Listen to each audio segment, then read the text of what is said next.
KBC shall continue to discharge its statutory issues arising in the High Court judgment relating to the Constitution of Kenya Amendment Bill, which was the subject of the High Court judgment. Given that all the other appellants, who include President Uhuru Kenyatta, former Prime Minister Raila Odinga, the Attorney General and the BBI Secretariat, had gone ahead and filed actual appeals, the court directed their previous applications to stay High Court orders withdrawn and the appeals to be heard on priority basis. That in the interest of expeditious disposal of the appeals arising from the aforesaid judgment, all the above applications brought under Rule 52B of the court rules are hereby marked as withdrawn. All the appeals were consolidated and submissions will be limited to 2 hours and 40 pages. The above appeals are hereby consolidated and shall be heard together, and the lead file shall be E291 of 2021. All appellants shall file and serve their respective submissions and bundle of authorities within 7 days from the date hereof. Respondents shall file and serve their respective submissions and bundle of authorities within 14 days from the date of service of the appellant's submissions. The hearing will commence on the 29th of June in an open court. The appeal shall be heard on 29th and 30th of June 2021 and 1st and 2nd of July 2021 by a bench of 7 judges of the court. Well, the president of the appellate court, Daniel Musinga, now warns all parties against prosecuting or defending the ongoing case in media or outside the court so as to let the court make a fair decision. Reporting for Channel 1 News from the Supreme Court of Kenya, I'm Serfine. Thank you, Serafina Robi, for that report. Now, staying on that same wavelength, the Court of Appeal has barred parties involved in the BBI contest case from publicly commenting on the matter. Court of Appeal President Daniel Musinga called on parties to respect the process and allow the courts to adjudicate the matter in free space. John Jacob Curia brings us that story. Since the ruling made on the 13th of last month, tirades have been directed at the 5-judge bench by the political class and a section of legal pundits for engaging in judicial activism. And despite the appeal process having kicked off a week later, the criticism has not waned. The latest, President Uhuru Kenyatta's remarks Tuesday during the Madaraka Day celebrations in Kisumu, where he accused the judiciary of trying to undermine the democratic space granted by the Constitution. If the court had subjected its decision to stop BBI to a cost-benefit analysis, in other words, if it had considered the burden of choice, then there are questions the judiciary would have asked.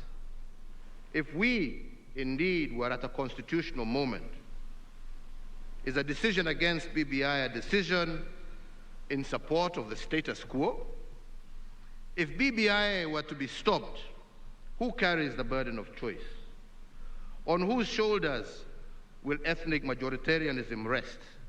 And who will carry the burden of losing 30% of our national budget every 5 years due to the toxic politics that BBI sought to resolve? My Lord and my ladies, my name is Mugomi. And Wednesday, during a case management conference, lawyers representing some of the respondents raised the matter before the 3-judge bench involved in the conference.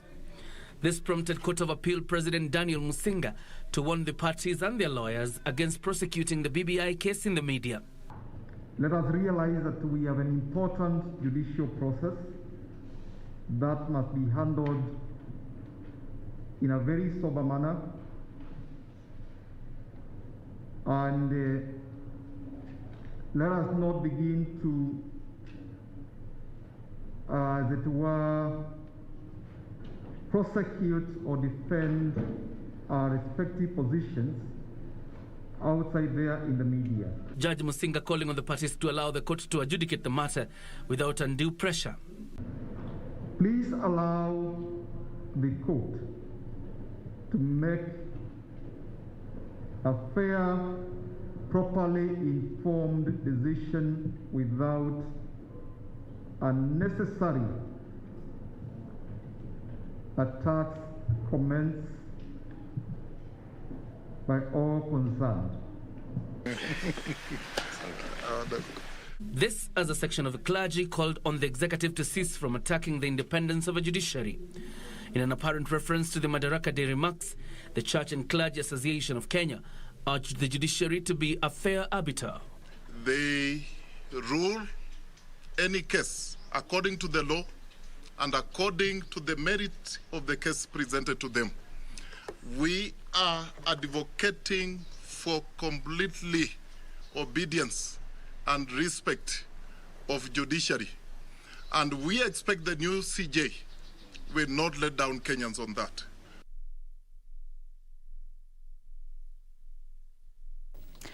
Meanwhile, Chief Justice Martha Koome has directed courts to ensure that cases on minors are solved within a year. Speaking in Kisumu, the President of the Supreme Court regretted that minors have had difficult time in getting their cases solved and promised quick justice for them. Wycliffe Okech with the details. The Chief Justice, who spoke when she visited the Kisumu Children's Remand Home, promised to expedite cases of children. The CJ regretted the hurdles that the minors have to endure in their pursuit for justice. Justice is a chain link. Everybody is owning a part of that chain. And whoever drops it, we all drop it. So we are not in the business of blaming anybody. Justice Koome further revealing that the National Council on Administration of Justice will work tirelessly to rid the justice system of minors whom she said do not belong in confinement institutions. Our children are our bridge to the future. And if we fail our children, I think we have no business to be in these offices. They are central to the services that we render. The CJ reiterating her commitment to continue the judiciary transformation framework, but will adopt the bottom-up approach. Mine is a little different because it's a bottom-up approach. I share power. I'm the Chief Justice, but I share the power of the Chief Justice horizontally and vertically with all the actors, with all those who are given the power to administer justice. Wycliffe Okech, Channel 1 News. Now, the Acting Director General of Health, Dr. Patrick Amoth, has been elected the chairperson of the Executive Board of the World Health Organization for a 3-year term. Dr. Amoth promising to use the position to work with other countries towards repairing fault lines that have emerged during the COVID-19 pandemic. This coming as Kenya recorded 142 new COVID-19 infections out of 2,650 samples tested. During the 149th session of the World Health Organization Executive Board meeting on Tuesday in Geneva, Switzerland, the Acting Director General for Health, Dr. Patrick Amoth, was elected the chairperson of the Executive Board for a 3-year term. Following the principle of rotation among geographical WHO regions, which the Executive Board has followed for many years, the chair of the Executive Board should be chosen from among delegates of members of the African region. Dr. Patrick Amoth, Acting Director General for Health, Ministry of Health of Kenya, has been nominated for the office of Chair of the Executive Board. He takes over from India's Minister of Health and Family Welfare, Dr. Harsh Vardhan, whose term ended on June 2nd after chairing 3 consecutive board sessions since 2019. The Executive Board consists of 34 members. Dr. Amoth expressing gratitude to the WHO member states for allowing Kenya to take up the top seat, promising to serve with utmost commitment. He further said that he would work with other countries to find ways to deal with the COVID-19 pandemic that has strained health systems across the globe. Meanwhile, 142 more people have tested positive for COVID-19 in the last 24 hours out of 2,650 samples tested. The new cases representing a 5.4% positivity rate. Over the same period, the country recorded 18 deaths resulting from COVID-19, taking the death toll to 3,206. Nancy Okware, Channel 1 News.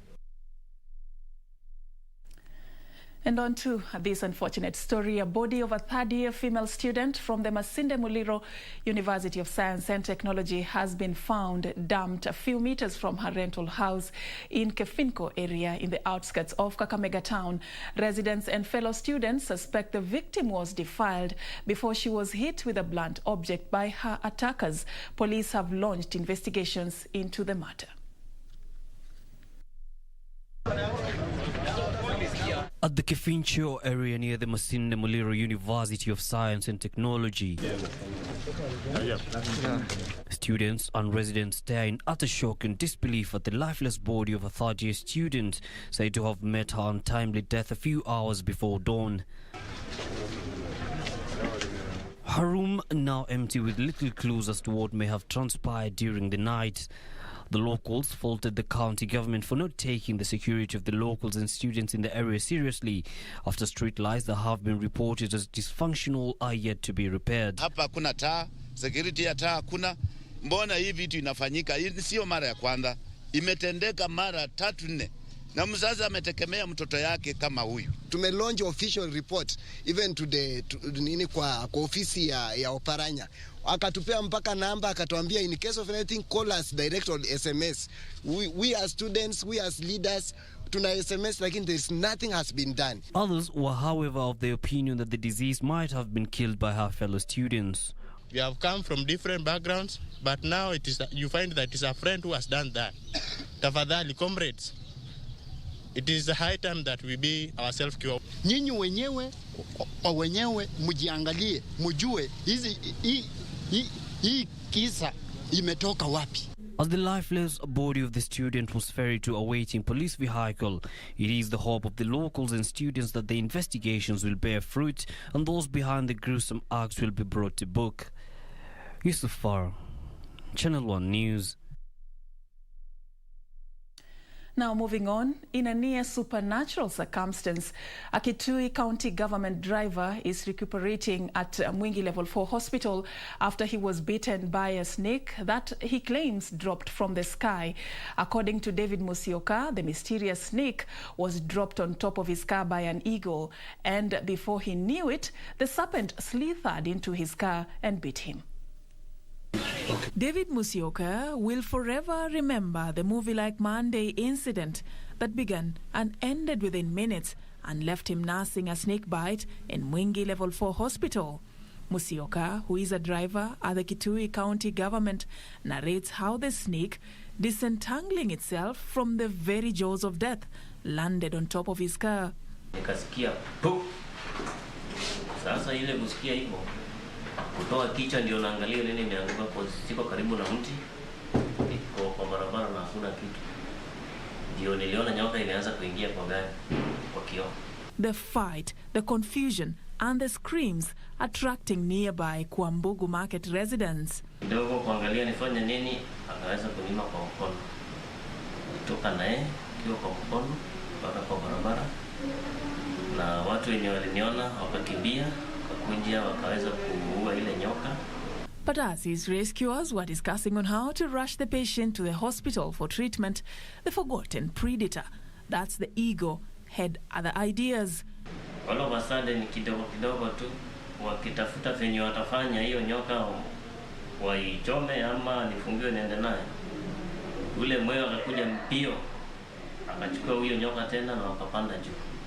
Musioka is responding well to treatment at Mwingi Level 4 Hospital. The incident has now been turned into a fertile imagination by locals. Kwa vile watu wameongea wengi sana kuhusu hiyo nyoka, ni shetani alitumwa wala ni nini. Wataongea lakini mimi niko sawa.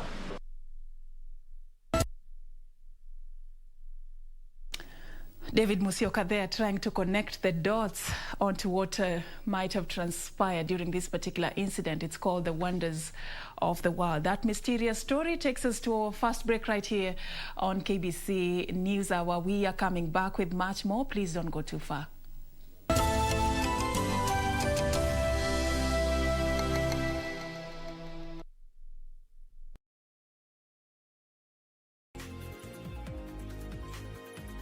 Did you know that a life policy can be used as an investment that provides for future savings paid upon maturity? Now you know. IRA, promoting insurance, protecting the insured. Je, umeomoka? Kama hujaomoka kwenye QuickBid ndio mambo yote. Hapa tuko na fridge, kodi yake ni CM. Tuko na gas cooker, kodi yake ni CK. Tuko na TV, kodi yake ni TV. Tuko na simu aina ya Samsung ni SM ama Oppo ni Oppo. My friend, mahali popote unanitizama, eka hizo kodi zake kisha utume kwa 4032353. 4032353, alafu utakuwa unaomoka na hizi bidhaa. Kumbuka, kwenye QuickBid ni bidhaa bora zaidi kwa bei ya chini. Kupata skiza tune hii, sala ya imani na matumaini, dial *811 *815 #. Sala ya imani. Mungu wangu na sadiki maneno yote linalosadiki na linalofundisha kanisa Katoliki la Roma, kwani ndiwe uliofundisha hayo, wala haudanganyiki, wala haudanganyi. Amina. Sala ya matumaini.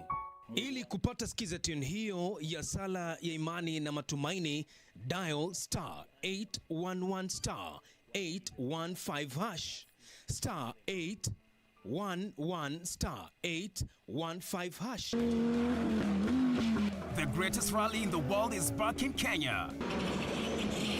Catch all the action of WRC Safari Rally live and exclusive on KBC Channel 1 from 24th to 27th June.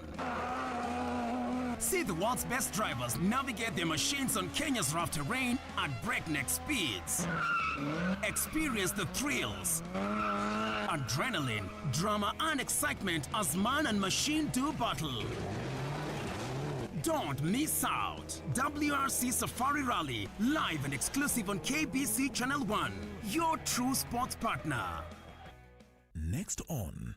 Bye. Okay. Tiff. What is it, Eric? Is that Tiff? At least find out who Glenn is working with. Ndamsaka alafu nitakushow.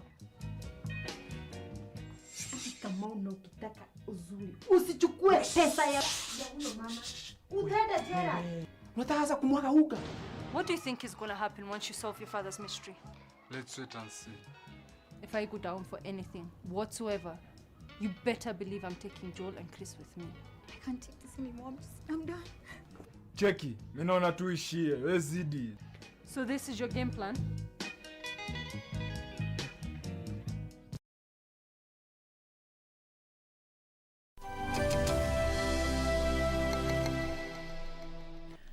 Welcome back, and now to the coastal region. More than 300 traders who conduct their businesses at the NGINA waterfront claim the continued closure of the 460 million facility has adversely affected their livelihood. The recreational facility was closed about 2 months ago due to the COVID-19 pandemic as a way of controlling the spread of the third wave of the deadly virus. The National Youth Service officers continue to man the barrier in and out of the NGINA waterfront that remains closed to the public. Traders who used to eke a living from the waterfront staged a demonstration outside the guarded facility, citing the hard economic times they are going through after their only source of income was cut short. Tangu corona ijaasha sina amani mimi. Sina amani hata siku moja. Kwa sababu kile nikikaa mimi ndio mama tena ndo baba. Hapa NGINA ndio kila kitu chetu. Hapa tuaja ili tupate kuendeleza maisha yetu. Kama imefungwa kama hivi, tafadhali tunapata tabu. Imagine sahi nimetoka kule nyumbani sijui naenda wapi. Huku kumefungwa. Nikirudi pale watoto wananuliza baba, vipi? Mtoto analala na kikombe ya chai rangi. They are now calling on President Uhuru Kenyatta and Tourism Cabinet Secretary Najib Balala to reconsider reopening of the recreational facility for public use. Tafadhali naomba Mheshimiwa Waziri wa Nyama Pori, tafadhali tufungulie hii sehemu na sisi tupate riziki za kuendeleza maisha yetu. The traders representative Simon Mariga questioned the criteria which has been used to allow a section of business owners to go back to the park while about 300 small traders have been barred. Sisi tunalia kwa rais. Wale wakilishi ambao wameweka hapa ni kama wametusahau. Golf club iko hapa ndani. Kuna bar, kuna hoteli pale ndani Florida ambayo inaoperate mpaka sasa, utakuta gari zimejaa pale, watu wako ndani. Lakini sisi ambao ni wafanyikazi wa pale tumekaa hapa miaka nyingi. Tunatolewa tu juu hakuna mtu wa kutuangalia, hata tukirudi tena ni impromptu, unatolewa leo unapatiwa, hakuna notice. For Channel 1 News Hour from Mombasa County, I am Anburu. Now, on to political matters. The Service Party leader, Mwangi Kiunjuri, says his party will march on to the 2022 general elections. Speaking today in Nairobi, Kiunjuri refuted claims that the party intends to dissolve or merge with other parties, saying it will field candidates in all positions in the next general election. This as Governor Mwangi Wairia permits an event to cleanse Mukurwe wa Nyagathanga as planned on Friday by Kiama Kiama and Kikuyu Council of Elders following coronation of Justice Muturi as spokesperson of Gema. The Service Party of Kenya has dismissed plans of dissolving or merging with other parties, saying the party will only form a coalition with other parties of goodwill. The Service Party leader Mwangi Kiunjuri says his party will not be intimidated and will ensure that it fields candidates in all elective positions in the next general election. Our deliberations have dealt on the preparedness of the 2022 general elections, acceleration of recruitment of party members, and strong aspirants. We said TSP is a grassroots national party. As such, we have continued to do our listening tours that have enabled us to establish focal points in several counties. This even as he refuted claims that he has been endorsed as the Deputy President William Ruto's running mate in the 2022 general election. William Ruto, vile mnamuonanga yeye ni mjinga. William Ruto ataangalia mlima, aangalia hao viongozi wote, awaangalie, apime vizuri, aite wazee, aangalie ni nani anafaa. Na unajua sisi tunasemanga wakati unaenda kuota moto ambaye ni ya wazee, lazima ukuje na kuni. Elsewhere, a section of Kikuyu elders have organized an event to cleanse Mukurwe wa Nyagathanga Shrine, which is in Murang'a County on Friday, following the installation of the National Assembly Speaker Justin Muturi as spokesperson of Gema communities at the shrine. Subsequently, Governor Mwangi Wairia has given a note to the event. Na ujumbe ambao wameleta kwa serikali ya county ya Murang'a, serikali ambayo ina haki ya kulida madhabahu ya Wakikuyu kule Mukurwe wa Nyagathanga, kuniambia kwamba wana shughuli katika Mukurwe wa Nyagathanga Ijumaa, ni kesho kutwa, wana shughuli ya kutakaza madhabahu yetu. Kwa hivyo mimi nawauliza watu wasikuje kuharibu sherehe kwa kujaza askari. Huko hakuna vita, mahali penye wazee hakuwezi kuwa na vita. Na kama wanataka kukuja, wakuje kama maombi ama wale wa security ya kawaida. Na ningependa wale ambao wanataka kuja tuombe pamoja. Kakamega Governor Wycliffe Oparanya has in the meantime petitioned President Uhuru Kenyatta to revive key stalled projects in Western region in the spirit of the handshake. Nina hakika hizi projects zikimalizika zitakuwa zimeinua watu wa Kakamega na pia watu wa magharibi mwa Kenya juu kabisa. Na ndio tunataka rais mwenyewe akuja hapa vile amekuwa Kisumu. Wakati alikuwa Kakamega tulikuwa na Mashujaa Day 2019. Hatukuwa na mipango vile tumekuwa na mipango saa hii. Timothy Kipnusu for Channel 1 News. Thank you, Timothy Kipnusu, for that report. Now, Nandi and Embu governors were on Wednesday hard pressed to explain how they used millions of shillings meant to fight coronavirus pandemic amid glaring evidence from the Auditor General's report of mismanagement of funds. The governors told the Michael Mbito-led committee some of the errors noted were not genuine and that in some instances the counties had to procure more items in readiness for the second wave, a move the Auditor General says was contrary to the procurement procedures. Gladys Mungai tells us more.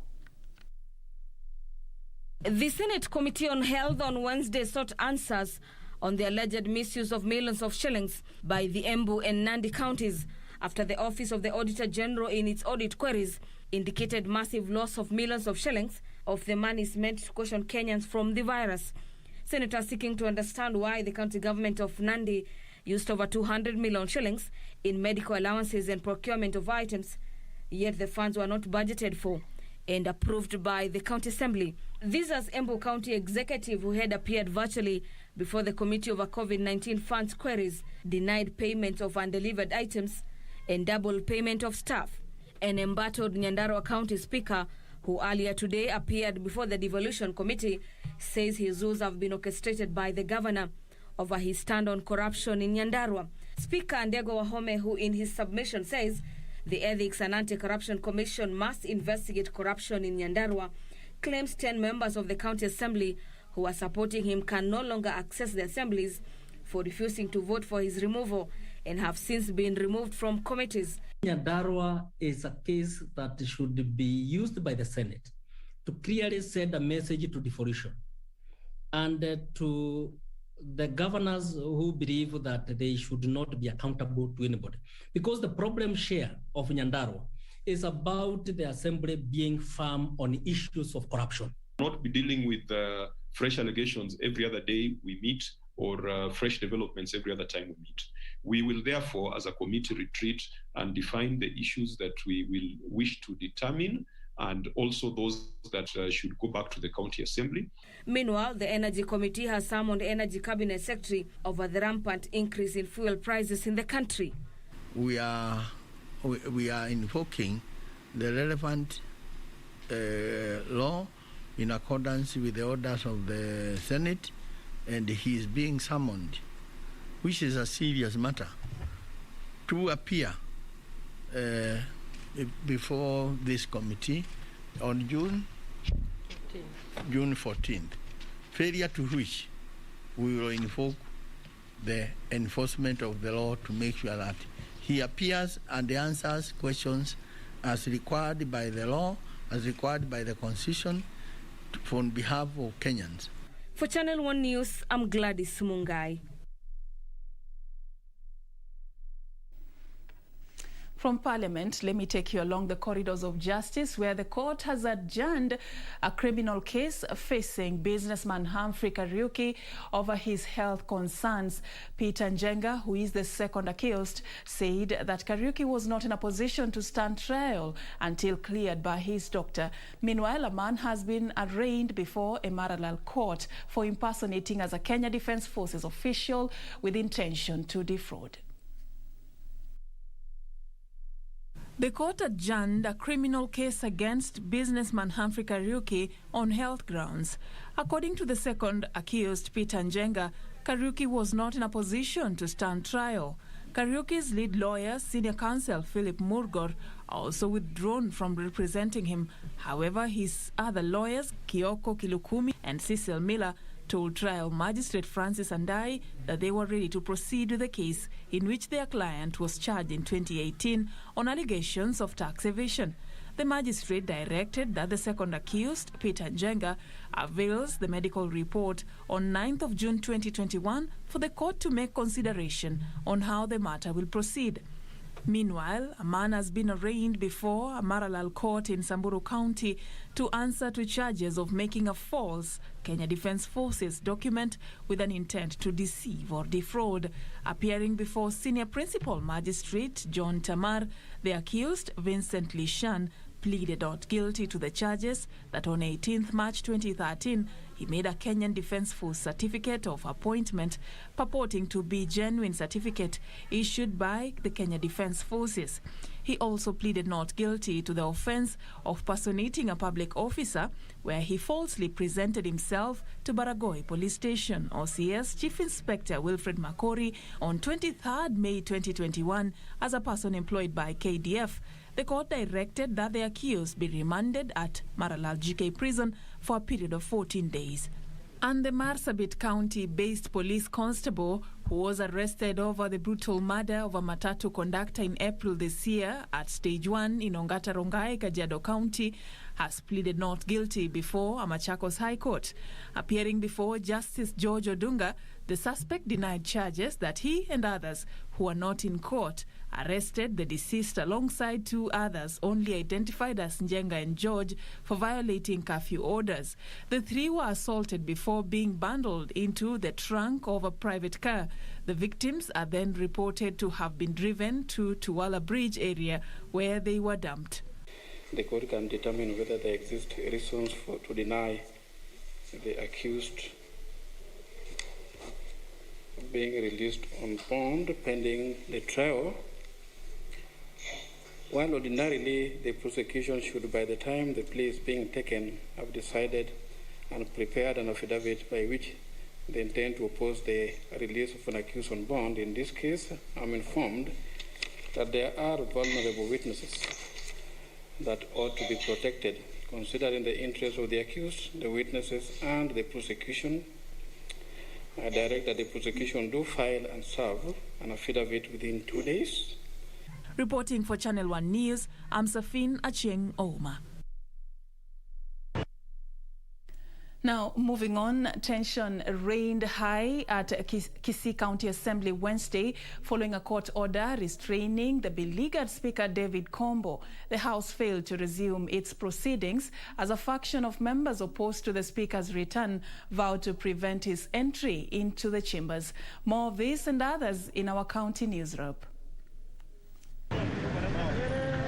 Riot police and county enforcement officers barred anybody from accessing the county assembly by cordoning off its precincts, with the mayor's being returned for safety. The speaker had been out of office fighting legal battles over an alleged impeachment.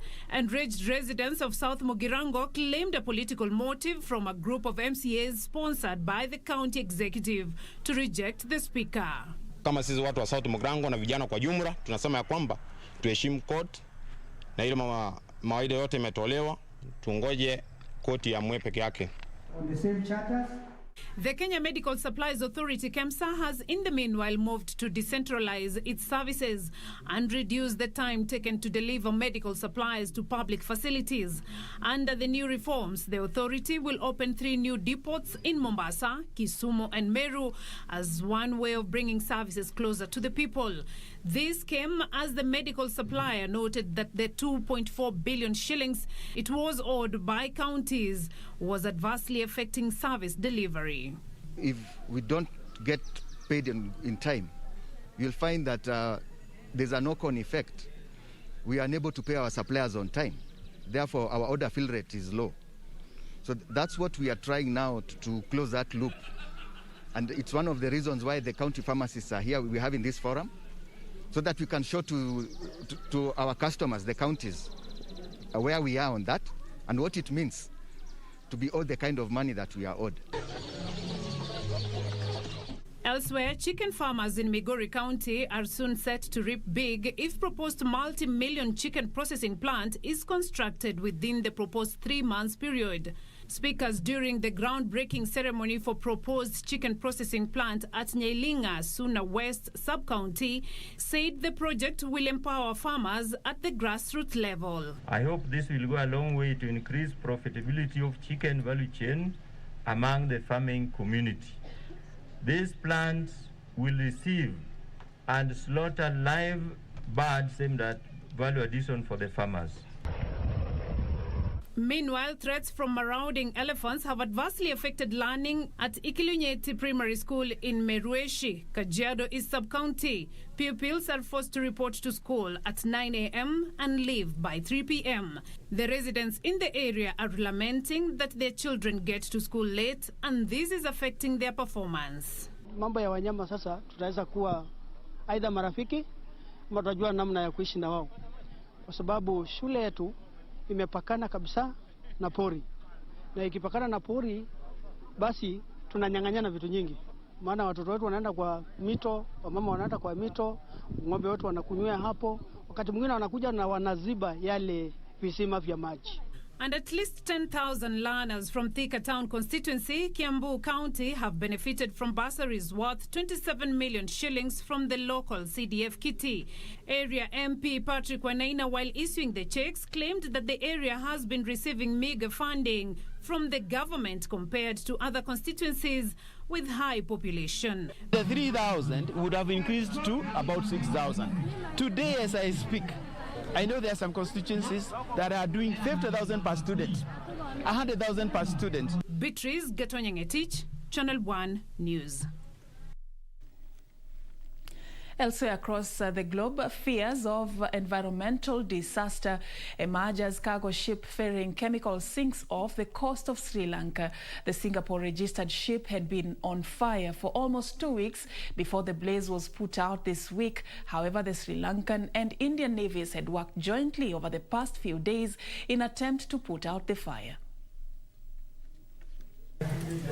It is feared that hundreds of tons of oil from fuel tanks could leak into the sea, devastating nearby marine life. The Sri Lankan and Indian navies had worked jointly to put out the fire and prevent the ship from breaking up and sinking, but rough seas and monsoonal winds hampered the operation just outside the port of Colombo. Elsewhere, at least 50 people have been killed in 2 overnight attacks in the Democratic Republic of Congo's deeply troubled eastern region. The Allied Democratic Forces, which is linked to ISIS, is being blamed for the attack that occurred in 2 DR Congo villages, Boga and Chabi, in the eastern Ituri region. In other news, Mali's transitional president, Colonel Assimi Goita, has named Choguel Kakala Maiga as a new prime minister. Maiga is a leader of the 5th June Rally of Patriot Movements, which took part in the overthrowing of former President Ibrahim Boubacar Keïta last year.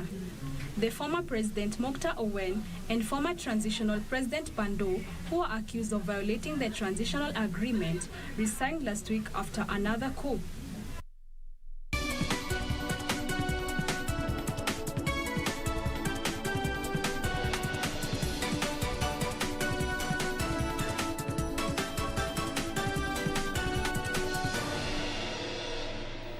Now delving into the world of business, stakeholders in the insurance industry have raised concerns over sections of the NHIF Amendment Bill 2021 that will negatively affect the growth of the industry.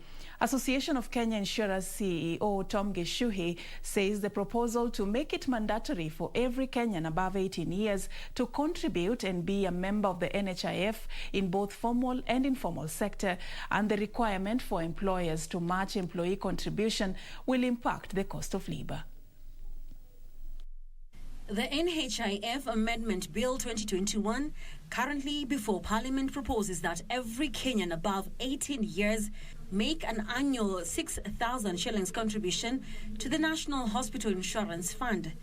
The government-backed National Hospital Insurance Fund Amendment Bill seeks to make it compulsory for every Kenyan to contribute 500 shillings every month for outpatient and inpatient services.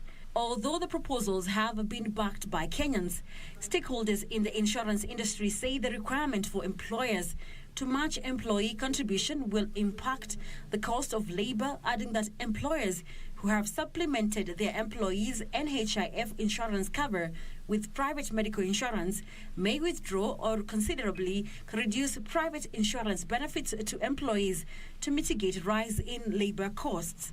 Association of Kenya Insurers CEO Tom Geshuhi says the bill, if passed in its current form, will deal a blow to the insurance industry premium, which contributes slightly over 2% of the country's GDP.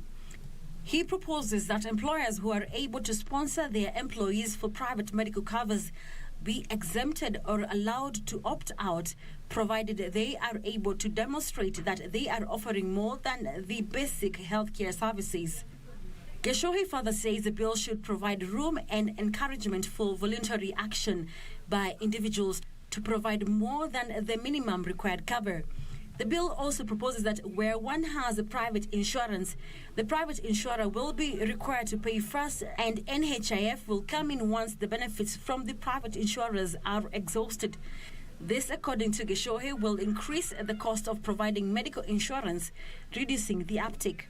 Aki is also calling for total overhaul and restructuring of NHIF as recommended by the committee of experts appointed by the government 5 years ago. And moving on, Kenya Electricity Generating Company PLC, KENGEN, has started drilling the first geothermal well for Ethiopia Electric Power Company, setting in motion phase 2 of the 7.6 billion shillings contract. KENGEN Managing Director Rebecca Miano said the exercise that started last week saw the drilling of the first hole to 29 meters within 8 hours. The move by KenGen to commence Phase 2 of the project follows completion of Phase 1 of the contract by the consortium partners, under which 2 rigs were delivered to a Luto site in Ethiopia. The first phase entailed a purchase of drilling rigs, while Phase 2 entails provision of drilling services. KenGen says it is now supplying about 30% of the component of Phase 2, which translates to about 620 million shillings. Under the World Bank financed project, a total of 8 wells will be drilled in Lot 1, using 2 rigs with an expected revenue of 620 million shillings. Each rig is expected to drill 4 wells within a period of 1 year. Depending on the outcome of Lot 1 wells, an additional 12 wells may be drilled under Lot 2, bringing the total to 20 wells. In October 2019, KenGen signed a contract with Tulumoye to drill 12 geothermal wells and also supply, install, operationalize and maintain water supply system for the project. Besides Ethiopia, KenGen has also secured a 709 million shillings contract to offer commercial drilling services in Djibouti. Alan Auko, Channel 1 Business.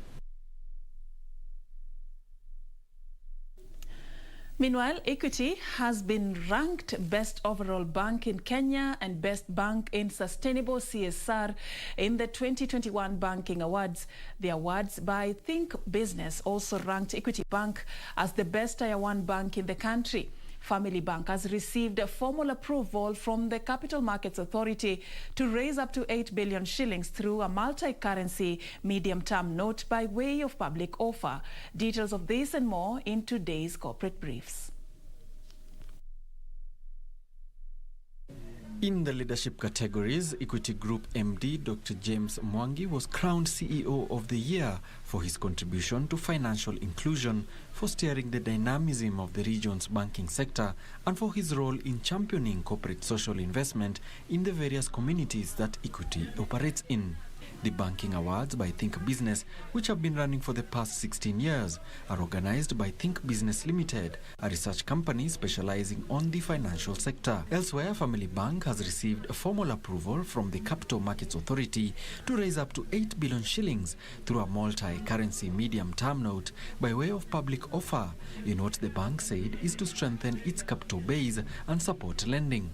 Family Bank CEO Rebecca Mbithe says through this capital raising, the bank is eyeing to strengthen its capital base to support lending to micro, small and medium-sized enterprises and heavily invest in technology infrastructure while diversifying its product and market offerings. Finally, Miraa traders have appealed to the government to scout for new export markets for their produce. The farmers say they are incurring huge losses following the ban on Kenyan Miraa by the United Kingdom, the Netherlands and the Republic of Somalia.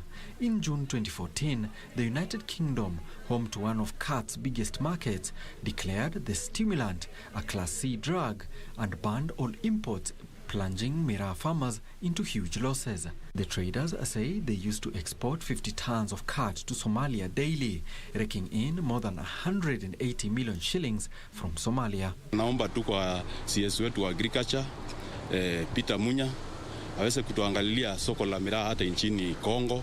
Kuna watu wanahitaji miraa Kongo, kuna watu wanahitaji miraa Mozambique, kuna watu wanahitaji miraa nchi jirani hapa ya Somalia.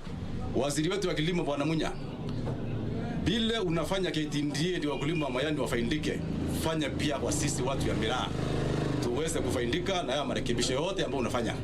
Tutekeleze bondi ya miraa ambayo itakuwa inashughulikia tu mambo ya miraa.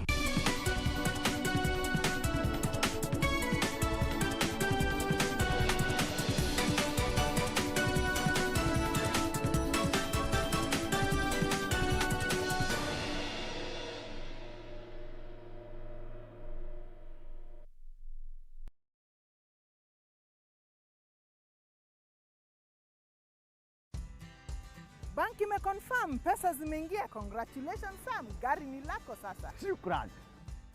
Oi boss, si uniache insurance yako nitumie kabla nijipange. We, insurance ya gari haiwezi kuwa transferred kwa mtu mwingine. Sina habari na nikuulize, hii comprehensive insurance inakava vitu gani? Comprehensive motor insurance inakava gari linapoharibika wakati wa ajali pamoja na uharibifu wa mali ya mtu mwingine, gari likiibiwa au likichomeka. pia ina cover passenger wa gari lako na passenger wa lile gari lingine kunapotokea ajali. Kwani umenisahau mimi kama driver? Dereva hakui covered na comprehensive insurance, ila anajitafutia personal accident cover. Umenichanua. Rose, hata nishughulikie hiyo insurance, nitakujia gari kesho. Okay, sawa. Yeah. Ujumbe huu umeletwa kwako na IRA. IRA, bima bora kwa taifa. The greatest rally in the world is back in Kenya. Catch all the action of WRC Safari Rally live and exclusive on KBC Channel 1 from 24th to 27th June. See the world's best drivers navigate their machines on Kenya's rough terrain at breakneck speeds. Experience the thrills, adrenaline, drama and excitement as man and machine do battle. Don't miss out. WRC Safari Rally, live and exclusive on KBC Channel 1, your true sports partner.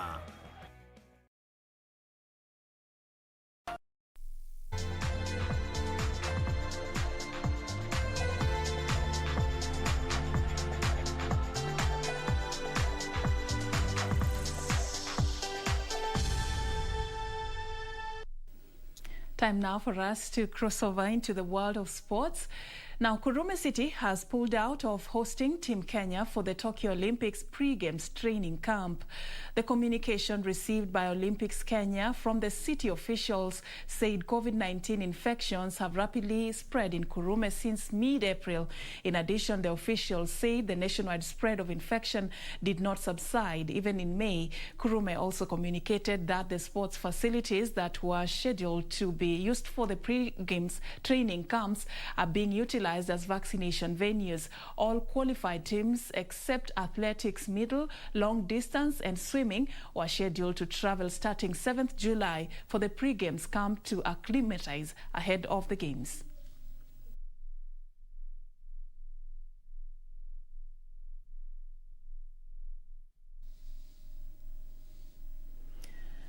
And AFC Leopards advanced to the FKF Cup round of 16 after humbling Posted Rangers 1-0 in a closely contested match played at Thika Stadium. Bidco United also made the cut after seeing off Typhoid 7-0. AFC Leopards came into the match focused to redeem themselves after losing 3-0 to Bidco United in a league tie on Sunday. Collins Shichenje scored the lone goal for Leopards. Elsewhere, Kayole starlet forward Christine Ngoizi is the Kenya Footballers Welfare Association Player of the Month for March in the Kenya Women Premier League Zone A.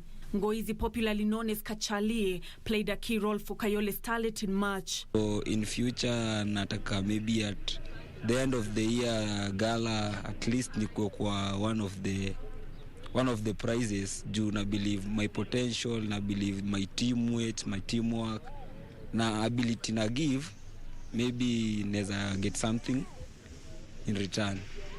Ngoizi, a natural defender who has been playing as a forward this season, garnered 24 votes to beat Lucia Dhiambo of Mathare United Women and Samantha Okenya of Makolandas, who had 23 and 19 votes respectively. She becomes the fourth player to win the award this season in Zone A after Ulinzi Starlets forward Nedi Atieno, Kibera Soccer Ladies Cynthia Atieno and Gaspo's defensive midfielder Cheryl Angachi. Ngoizi walked home with a personalized trophy and 10,000 shillings shopping voucher.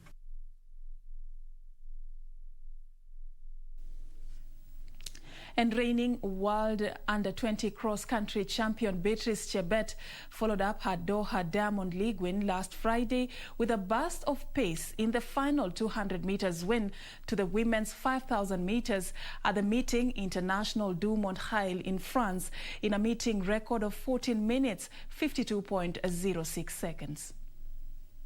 Chebet made her intentions clear from the onset, staying in the leading pack that comprised of Bahrain's Kalkidan Gezanei, Sheila Chepkirui Mascherano, and Burundian Francine Niyonsaba. Chebet sprinted in the final 200 meters to cross the line in 14 minutes, 52.06 seconds. Bahrain's Kalkidan Gezanei took second place ahead of Sheila Chepkirui, who settled for that position. Kenya's Mercy Cherono finished fifth behind Burundian Francine Niyonsaba. Abel Kipsang won the men's 1500 meters, clocking 3 minutes 33.99 seconds. Chelsea Muoto took second place in a season's best time of 3 minutes 34.56 seconds, with Moroccan Brahim Kazauzi third. In the women's 1500 meters, Edna Jebitok took third place in a time of 4 minutes 7.53 seconds. Daria Bajasevic won the race in 4 minutes 6.91 seconds, with Romanian Claudia Bosasea second. Poland's Patria Dobek took the men's 800 meters in 1 minute 44.76 seconds, ahead of Collins Kipruto and Cornelius Tuwei, who completed the podium dash. Bukinabe Hills Fabrice Zango won the men's triple jump with a meeting record of 7 meters 67 centimeters. Ivorian sprint queen Marie Jose Talou took the women's 100 meters in 11.06 seconds.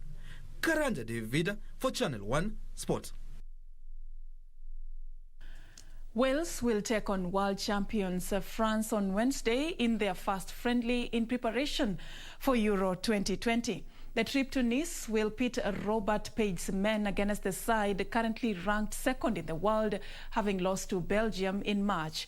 Meanwhile, England's coach Gareth Southgate says Jesse Lingard has to prove that he deserves to be in the England team after being left out of the Euro 2021 squad.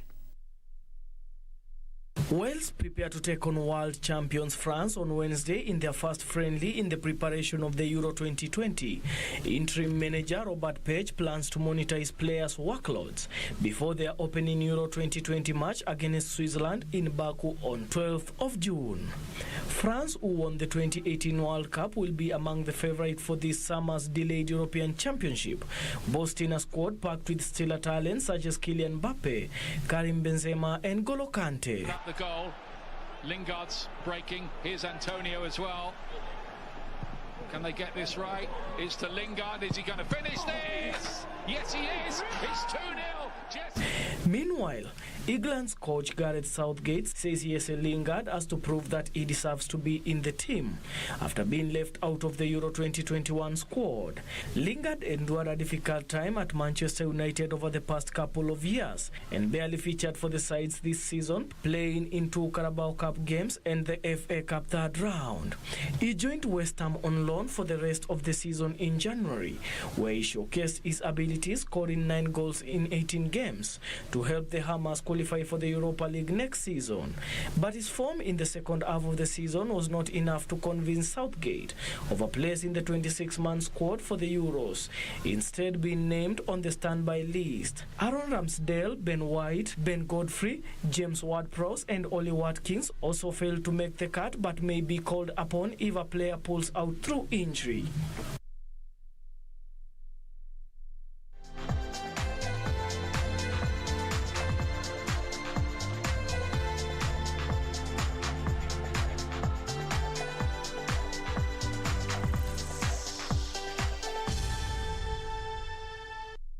It's a few minutes to 10 p.m. That's how we wrap it up right here on Channel 1 News Hour. Thank you so much for your company. Now you're updated. My name is Achieng Ouma. Our sign language interpreter has been Anne Wangeshi. Have a good night. God bless.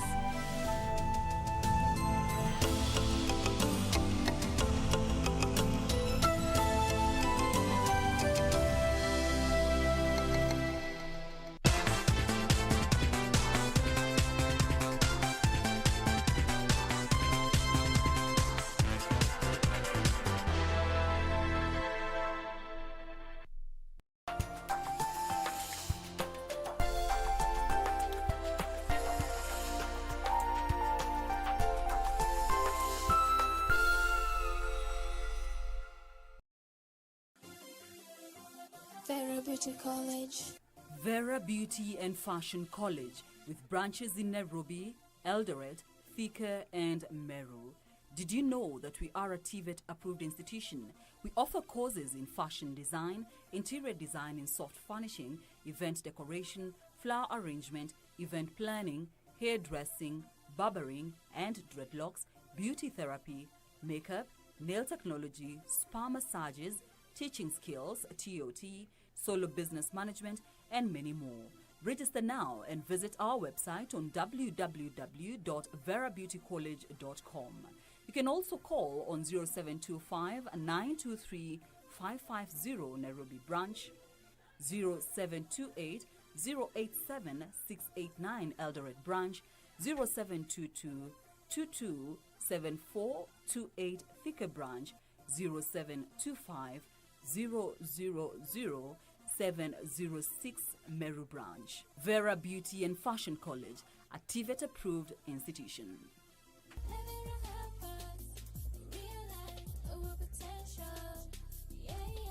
Next on. Sasa. Poa sana. Umekaa muda bila kuja hapa.